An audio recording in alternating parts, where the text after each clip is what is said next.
Welcome to another video by TradingTraders.com, and in this video we'll take a look at a couple charts and how our sentiment indicators get you in and out of the markets and away from the anxiety of being concerned as to whether or not you are with the flow of trader emotion, which is quite frankly the most basic thing that drives forex trading.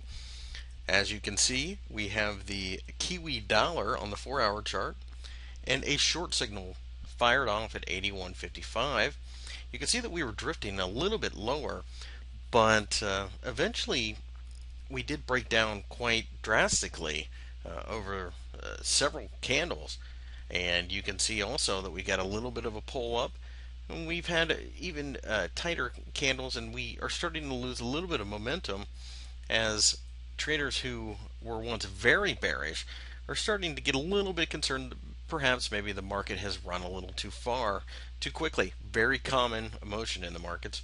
And as you can see, the trade is done. It has fired off the signal to get out. And since then, we really haven't seen, we had a nice straight move down. Since then, we've kind of had a little bit of a rounding bottom, which sometimes coincidentally can be a reversal signal. So although we haven't seen the pop up, it definitely looks like we are losing a little bit of steam when it comes to the bearishness in this pair. And as a result, the indicator does get you out before that starts, and certainly before reversal. Now the question is what will the next signal be? We don't know, but we do know that the algorithm will let us know when momentum, therefore psychology, is starting to move either in hope or greed, fear. One of these emotions enter the markets, and then we will see an impulsive move like we had back during that trade. Now, the longer term trader may or may not be aware of the fact that the indicators do work for them as well. But this is a perfect example. This is the Euro US dollar, and this is a weekly chart. The same thing happens, although on a weekly chart it's going to be a little bit more slow motion. It's going to take longer to get through the trades, obviously, but the rewards are much greater over time. When you look at this, you can see that there was an entry at 139.26, and for a couple weeks the markets were fairly quiet. You just went sideways, and then you saw the big push up, and in fact you exit at 146.21 at very, very near the top of the market.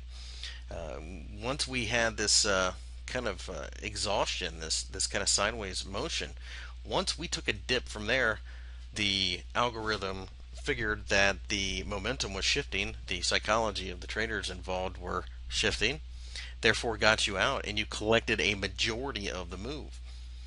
The next signal that you got was a short. We saw continued fear coming into this market. And as we saw the pair kind of drift lower, eventually more and more people wanted to get involved. They wanted the US dollar. As you can see, the short signal fired at 141.94, and we even had about 6 weeks where it was very quiet. But you see what happened. We had a massive drop after that, and as such, the algorithms and the indicators picked up that the psychology of the market hadn't changed. Rather, it had just decided to take a break. Very common place in the market.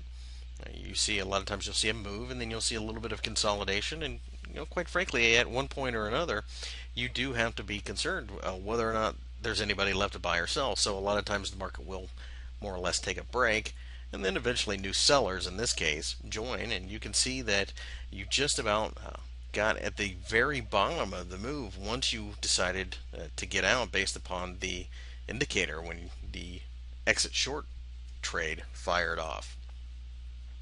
You can see that this works in both shorter term markets and longer term markets, weekly markets.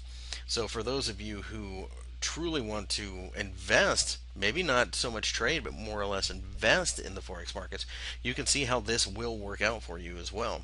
Fear and greed play themselves out on longer term charts in much the same manner as they do in short term charts. Granted, It's normally not as volatile or violent in its moves, but you do have the psychology playing out over the longer term as well. And essentially, that is what defines a trend.